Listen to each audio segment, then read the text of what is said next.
Your nutritionist told you to eat more yogurt, drink orange juice every morning, and swap to whole grain bread. Every single one of those is why you haven't lost a pound. Let's start with something that sounds healthy. Number 1 is flavored yogurt. Walk down any grocery store aisle and you'll see yogurt marketed with words like light, natural, probiotic, and high protein. People grab it thinking they're making a smart choice, but here's the reality.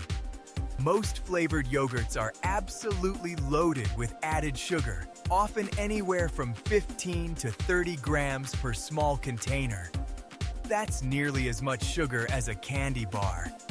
When you consume that much sugar in one sitting, your insulin spikes hard. Elevated insulin is the enemy of fat burning because your body simply cannot access stored fat for fuel when insulin levels are high. Your body prioritizes dealing with that blood sugar surge before it does anything else. You think you're eating a healthy breakfast or snack, but you've essentially flipped a switch that blocks fat loss for hours. If you love yogurt, switch to plain Greek yogurt and add your own fruit. The difference in sugar content is dramatic. Number 2 is fruit juice, even the ones labeled 100% pure with no added sugar.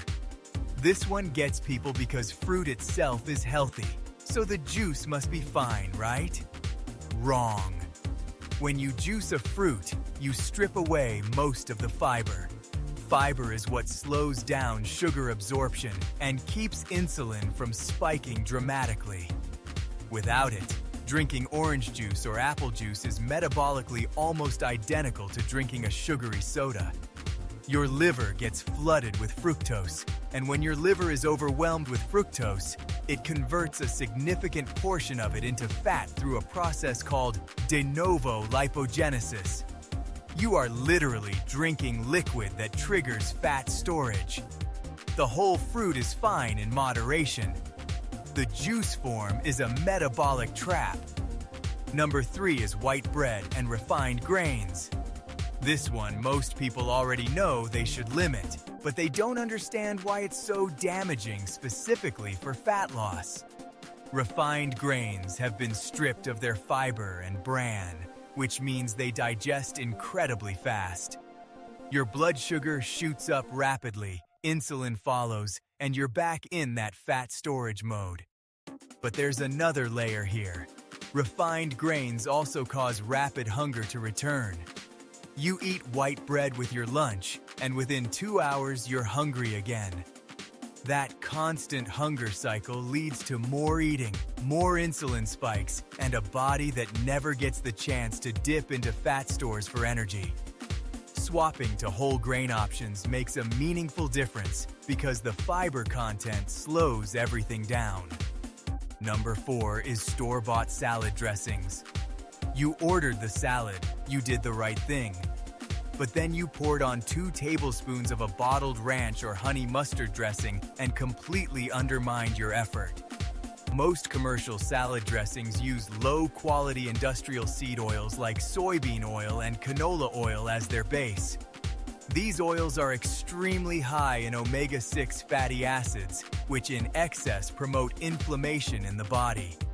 Chronic inflammation is directly linked to insulin resistance, and insulin resistance is one of the biggest barriers to fat loss that exists. Beyond the oil issue, many of these dressings are also packed with hidden sugar and sodium. Make your own dressing with olive oil and vinegar or lemon juice. Simple, inexpensive, and far better for your metabolism. Number 5 is the one I promised would surprise you. Protein bars. The entire protein bar industry has done a masterful job of positioning these products as health food.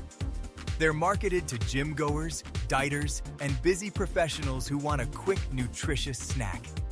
But turn that wrapper around and look at the ingredients. Most protein bars contain sugar alcohols, artificial sweeteners, processed protein isolates, and a list of additives that your digestive system was not designed to handle. Many people experience significant gut inflammation from regularly consuming these bars, and gut inflammation has a direct negative impact on your metabolism and hormonal balance. Beyond that, the calorie count on most of them rivals a full meal, while the satiety they provide often lasts less than an hour. Real whole food sources of protein will serve your fat loss goals far better than any packaged bar on the market. Number 6 is alcohol, specifically the types people assume are safe. You've probably heard that a glass of red wine is healthy, or that clear spirits are fine because they have fewer calories. Here's what actually happens when alcohol enters your body. Your liver immediately treats it as a toxin and drops everything else to metabolize it. Fat burning comes to a complete stop. Your liver cannot simultaneously process alcohol and burn fat. They are competing processes, and alcohol always wins that fight.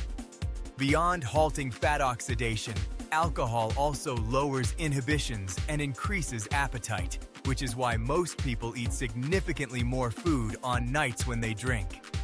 Even 2 drinks on a Friday night can set your fat loss progress back by more than just that evening.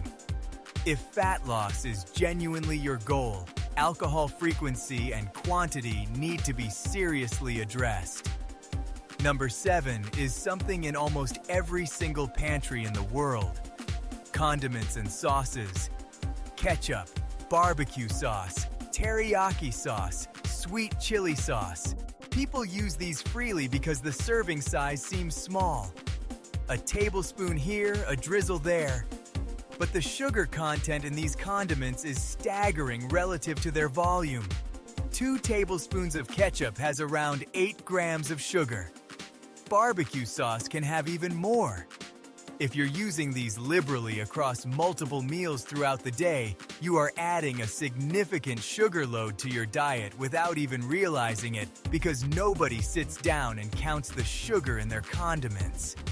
That unconscious sugar consumption adds up to repeated insulin spikes across the day, and your body spends most of the day in fat storage mode rather than fat burning mode. Now here's the bigger picture, and this is what I really want you to take away from all of this. The common thread running through every single food on this list is the impact on insulin. When your insulin is chronically elevated from frequent sugar spikes and inflammatory inputs, your body never gets the metabolic signal it needs to start burning stored fat. Fat loss is not just about calories in versus calories out. It is also deeply about hormonal signaling, and insulin is the master hormone controlling whether you store or burn fat. Every food on this list disrupts that signaling system in some way. The good news is that once you understand this, the path forward becomes very clear. You don't have to eat less. You have to eat smarter. Eliminate or dramatically reduce these 7 foods and watch how quickly your body responds. The plateau you've been experiencing is not a reflection of your effort. It's a reflection of information you didn't have until right now. Your body wants to burn fat. You just need to stop putting things in your mouth that are telling it not to. If you want to keep going deeper on this topic, my next video breaks down the 5 specific eating habits that people doing everything else right are still getting wrong. Click that video right now and let's keep building on everything you just learned here today.